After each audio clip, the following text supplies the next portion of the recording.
அன்பின் பிதாவே, இந்த காலை வேலைக்காக உமக்கு நன்றி செலுத்துகிறோம். ஆண்டவரே, மை துதிக்கிறோம், ஸ்தோத்தரிக்கிறோம், நன்றியோடு துதிக்கிறோம். எல்லா கனத்துக்கும் மகிமைக்கும் துதிக்கும் ஸ்தோத்திரங்களுக்கும் பாத்திரமானவரே, நன்றி ஆண்டவரே. அப்பா, கர்த்தரையும் அவருடைய வல்லமையும் நாடுங்கள் என்று சொல்லியிருக்கிறேன். உம்முடைய வசனத்தின்படி ஆண்டவரே, ஒவ்வொரு நாளும் நாங்கள் உம்மை நாடுகிறவர்களாய், உம்மை தேடுகிறவர்களாய், உம்மை சேவிக்கிறவர்களாய் காணப்பட கிருபை செய்யுங்க. இந்த நாளின் வேத தியானத்தை எங்களுக்கு ஆசீர்வதித்து தாங்க. நேசிக்கிற இயேசு கிறிஸ்துவின் இனிய நாமத்தில் கேட்கிறோம் பிதாவே, ஆமென். அப்போஸ்தலர் 16வது அதிகாரம். அதன் பின்பு அவன் தெர்பைக்கும் லீஸ்திராவுக்கும் போனான். முந்தின அதிகாரத்துல 15வது அதிகாரத்துல கடைசி பகுதியில பவுல் பர்னபாட்ட சொல்றாரு, நம்ம ஏற்கனவே சந்திச்ச விசுவாசிகளை மறுபடியுமா பார்த்து அவங்கள திடப்படுத்துவோம் அப்படின்னு கூப்பிடும்போது பர்னபா மார்க்கையும் கூட்டிட்டு போவோம்னு சொல்றாரு. ஆனா பவுல் சொல்றாரு, இல்ல, நம்ம முந்தின ஃபர்ஸ்ட் மிஷினரி பயணத்தின் போது மார்க் பாதியிலே விட்டுட்டு போனதுனால கூட்டிட்டு போக கூடாதுன்னு சொல்றாரு. அவங்க 2 பேருக்கு இடையில பிரச்சனை 2 பேரும் பிரிஞ்சு போயிட்டாங்க. பவுல் சீலாவை கூட்டிட்டு அடுத்து 2வது மிஷினரி பயணத்தை தொடங்குறாங்க. இங்க 40வது வசனத்துல பாக்குறோம். 15வது அதிகாரம் 40வது வசனம். பவுலோ சீலாவை தெரிந்து கொண்டு தேவனுடைய சகோதரராலே தேவனுடைய கிருபைக்கு ஒப்புவித்து புறப்பட்டு அப்படின்னு ஆரம்பிக்குது. அந்தியோகியால இருந்து இப்ப 2வது மிஷினரி பயணத்தை தொடங்குறாங்க. இப்ப பவுலோட உடன் ஊழியரா இருக்கிறது ஷீலா. இவங்க 2 பேரும் இப்ப கிளம்பி தெர்பைக்கும் லீஸ்திராவுக்கும் போறாங்க.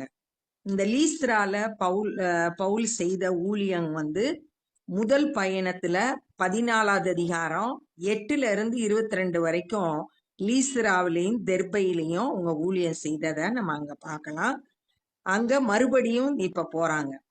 அங்கே தீமோத்தேயு எனப்பட்ட ஒரு சீஷன் இருந்தான்.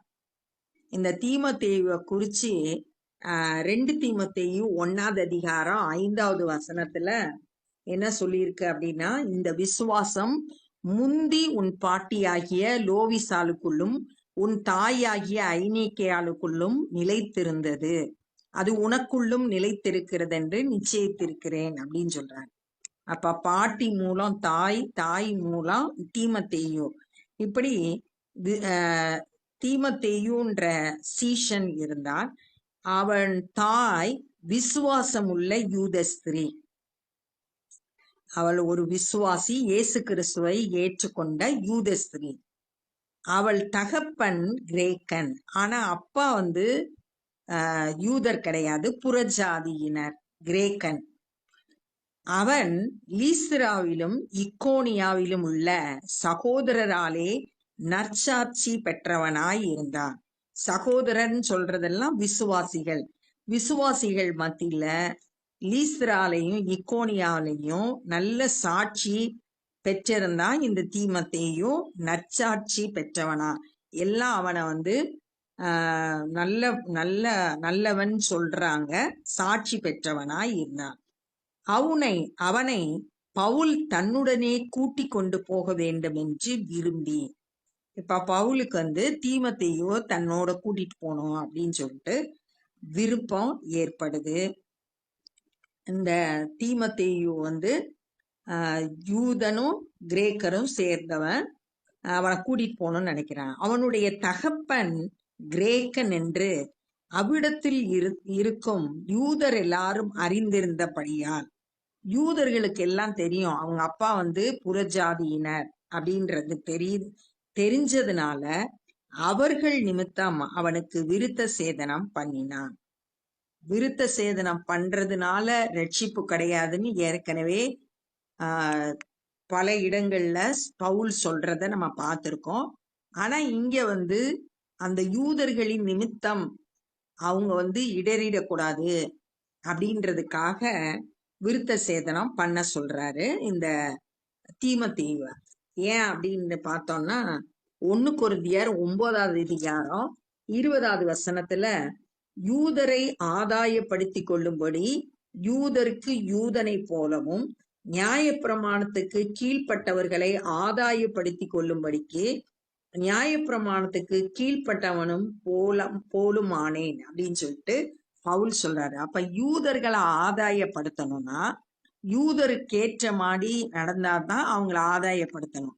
சுவிசேஷத்தை அப்பதான் அவங்களுக்கு சொல்ல முடியும், அப்பதான் அவங்க கேட்பாங்க. அதனால இத தீமோத்தேயு தன்னோட கூட்டிட்டு போறதுக்கு ரெடி ஆகும்படியா விருத்த சேதனம் பண்ணினான். அவர்கள் பட்டணங்கள் தோறும் போகையில் எருசலேமில் இருக்கும் அப்போஸ்தலராலும் மூப்பராலும் விதிக்கப்பட்ட சட்டங்களை கை கொள்ளும்படி அவர்களுக்கு ஒப்புவித்தார்கள். இவங்க அப்படி பட்டணங்கள் தோறும் போய் சுவிசேஷம் சொல்லும் போது அப்போஸ்தலர்களும் மூப்பர்களும் விதித்த சட்டங்களை கை கொள்ளும்படின்னு இருக்கு. அது 15வது அதிகாரம் 28, 29 ஆகிய வசனங்கள்ல சொல்லப்பட்டிருக்கு. விக்கிரகங்களுக்கு படைக்கப்பட்டது, இரத்தத்துக்கு, நொறுங்குண்டு செத்ததுக்கு, வேசித்தனத்துக்கு விலகி இருக்கணும். இதுதான் அப்போஸ்தலர்களால விதிக்கப்பட்ட சட்டங்கள், அதை கை கொள்ளணும் அப்படின்றத சொல்றாங்க. அதனாலே சபைகள் விசுவாசத்தில் ஸ்திரப்பட்டு நாளுக்கு நாள் பெருகின. சபைகள் நாளுக்கு நாள் பெருகுது. அவங்க எல்லாரும் விசுவாசத்துல உறுதியா இருந்தாங்க. அவர்கள் பிரிகியா கலாத்தியா நாடுகளை கடந்து போன போது ஆசியாவிலே வசனத்தை சொல்லாதபடிக்கு பரிசுத்த ஆவியானவராலே தடை பண்ணப்பட்டு, இந்த லீஸ்திரா தெர்பைலாம் கலாத்தியா நாட்டுல இருக்க இடங்கள். இப்ப கலாத்தியா நாட்டை தாண்டி ஆசியா தேசம் பக்கத்துல இருக்க தேசம், அங்க உள்ள போகும்போது அங்க வசனத்தை சொல்லாதபடிக்கு பரிசுத்த ஆவியானவர் தடை பண்ணுகிறார். மீசியா தேசம் மட்டும் பித்தினியா நாட்டுக்கு போக பிரயத்தனம் பண்ணினார்கள். ஆவியானவரோ அவர்களை போக ஒட்டாதிருந்தார். ஆசியா தேசத்துல இந்த மீசியா தேசம் இதெல்லாம் ஆசியா கண்டத்துல இருக்கிறது. அங்க சுவிசேஷம் சொல்லலாம். ஆசியா தேசத்துல பரிசுத்த ஆவியானவர் போக ஒட்டாதிருந்தார். இப்ப அதை தாண்டி போறாங்க. அப்பொழுது அவர்கள் மீசியா பக்கமாய் போய் துரோவாவுக்கு வந்தார்கள். அடுத்து துரோவாவுக்கு வர்றாங்க. அங்கே ராத்திரியிலே பவுலுக்கு ஒரு தரிசனம் உண்டாயிற்று. இப்ப துரோவாவுல இருக்கும்போது ராத்திரியில பவுல் ஒரு தரிசனம் பார்க்கிறாரு. அது என்னவெனில், மக்கதோனியா தேசத்தான் ஒருவன் நின்று, இப்ப அடுத்த தேசம் மக்கதோனியா தேசம், அது கடல் வழியா கடந்து செல்லணும். அந்த தேசத்துக்கு நீர் மக்கதோனியாவுக்கு எங்களுக்கு உதவி செய்ய வேண்டும் என்று தன்னை வேண்டிக் கொண்டதாக இருந்தது. அந்த தரிசனத்துல மக்கதோனியா தேசத்துல இருந்து ஒருத்தன் சொல்றான், எங்களுக்கு உதவி செய்யும் அப்படின்னு சொல்லிட்டு கேட்கிறான்.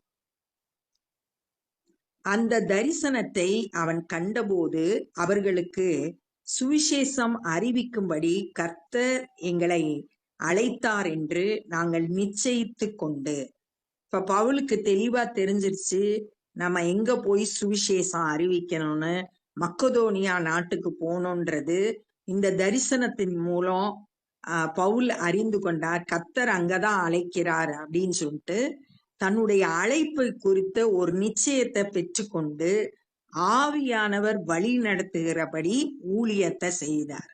அப்ப எங்க போகக்கூடாது, எங்க போகணும், இதெல்லாம் தெளிவா ஆவியானவர் பவுல வழி நடத்துறார்.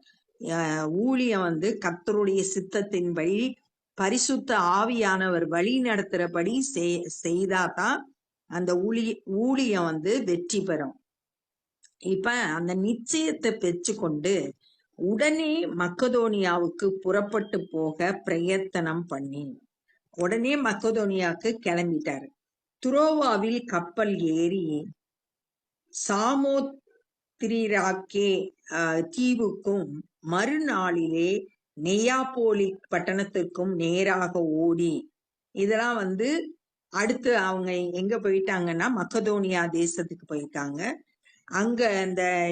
அங்கிருந்து மக்கதோனியா தேசத்து நாடுகளில் ஒன்றிற்கு தலைமையானதும் ரோமர் குடியேறினதுமான பிலிப்பு பட்டணத்துக்கு அந்த பட்டணத்திலே சில நாள் தங்கி இருந்தோம். இப்ப அவங்க மக்கதோனியா தேசத்துக்கு வந்துட்டாங்க. அங்க ஒரு முக்கியமான தலைமையான பட்டணம் பிலிப்பு பட்டணம். அந்த பிலிப்பு பட்டணத்துல ரோமர்கள் குடியேறி இருக்கிறாங்க.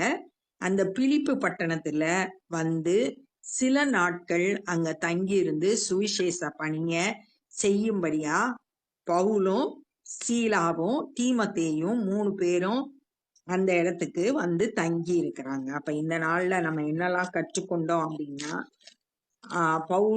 பவுலும் சீலாவும் லீஸ்ராவுக்கும் தெர்பைக்கும் வந்தாங்க. அங்க தீமத்தேயுவை சந்திக்கிறாங்க.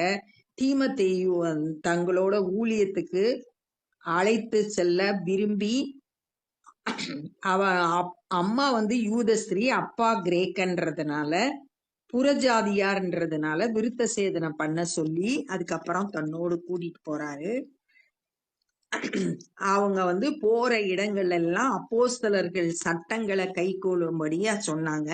சபைகள் விசுவாசத்துல ஸ்திரப்பட்டு நாளுக்கு நாள் சபைகள் பெருகிட்டு இருந்தது. இவங்க அடுத்து ஆசியா தேசத்துக்குள்ள போகாதபடிக்கு பரிசுத்த ஆவியானவர் தடை பண்ணினார்.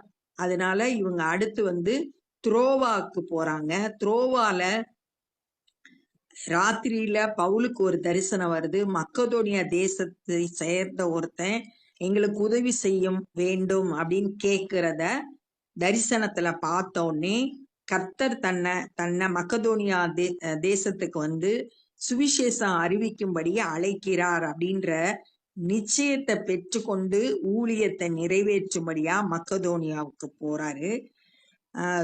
துரோவால கப்பல் ஏறி மக்கதோனியா நாட்டுல இருக்க பிலிப்பு பட்டணத்துக்கு வர்றாங்க. இந்த பிலிப்பு பட்டணம் முக்கியமான ஒரு பட்டணம், ரோமர்கள் குடியிருக்கிறது தலைமையான பட்டணம். அந்த பட்டணத்துல சில காலம் பவுலு சீலா தீமத்தேயும் 3 பேரும் அங்க தங்கி இருந்து சுவிசேஷ பணிய செய்தார்கள் அப்படின்றத இந்த நாள்ல தியானிச்சோம். நம்மளையும் கூட ஒவ்வொரு காரியத்திலையும் பரிசுத்த ஆவியானவர் வழி நடத்தணும். அவர் சத்தத்தை நம்ம கேட்கிறவங்களா இருக்கணும். அவர் மூலம் பரிசுத்த ஆவியானவர் மூலம் வழி நடத்துறவங்களா இருக்கணும். ரோமர் 8வது அதிகாரத்துல சொல்லப்பட்டிருக்கு, எவர்கள் ஆவியினால பரிசுத்த ஆவியினால நடத்தப்படுகிறார்களோ அவர்கள் தேவனுடைய புத்திரர் எனப்படுவார்கள். நம்ம கர்த்தருடைய பிள்ளைகளா இருந்தா பரிசுத்த ஆவியானவர் நம்மளை வழி நடத்தணும். அந்த சத்தத்தை கேட்டு அவருடைய சித்தத்தை செய்யறவங்களா இந்த காலை வேளையில நம்மளை அர்ப்பணிப்போம். இப்ப நம்ம ஜெபம் பண்ணலாம். அன்பின் பிதாவே, இந்த நாள்ல நாங்க கற்றுக்கொண்ட இந்த வேத பகுதிக்காய் நன்றி செலுத்துகிறோம். ஆண்டவரே, பவுல எப்படி அழகா நீங்க வழி நடத்துனீங்க, எங்க போக கூடாது எங்க போகணும் அப்படின்றதெல்லாம் நீங்க சொல்லி கொடுத்து பரிசுத்த ஆவியானவர் வழி நடத்துறத இந்த நாள்ல நாங்க தியானித்தோம். எங்களையும் பரிசுத்த ஆவியானவர் போதித்து நடத்தும்படியாய், உம்முடைய நல்ல ஆவி எங்களை செவையான பாதையில் நடத்தும்படியாய் இந்த காலை வேளையில நாங்க எங்களை அர்ப்பணிக்கிறோம். ஆண்டவரே, இந்த நாள்ல சுவிசேஷ பணியை செய்கிற ஒவ்வொருவரும் கூட ஆண்டவரே பரிசுத்த ஆவியானுடைய பலத்தால் நிரப்பப்பட்டு ஆவியானவர் வழி நடத்துறபடி செயல்பட ஒவ்வொருவருக்கும் கிருபை தாங்க. அநேகர் ஆண்டவரே இந்த நாள்ல சத்தியத்தை அறிந்து ஆண்டவரே விடுதலையை பெற்றுக்கொள்ள கிருபை செய்யுங்க. சபைகள் விசுவாசத்துல ஸ்திரப்பட்டு நாளுக்கு நாள் பெருகினது போல ஆண்டவரே எல்லா சபைகளும் விசுவாசத்துல ஸ்திரப்பட்டு நாளுக்கு நாள் பெருக கிருபை செய்யுங்க. ஆண்டவரே, நாங்களும் சுவிசேஷ பணியை செய்ய எங்களை அர்ப்பணிக்கிறோம். நேசிக்கிற இயேசு கிறிஸ்துவின் இனிய நாமத்தில் கேட்கிறோம் பிதாவே, ஆமென். என் ஆத்துமாவே கர்த்தரை ஸ்தோத்திரி, என் முழு உள்ளமே பரிசுத்த நாமத்தை ஸ்தோத்திரி. என் ஆத்துமாவே கர்த்தரை ஸ்தோத்திரி, கர்த்தர் செய்த சகல உபகாரங்களை மறவாதே, ஆமென். God bless you.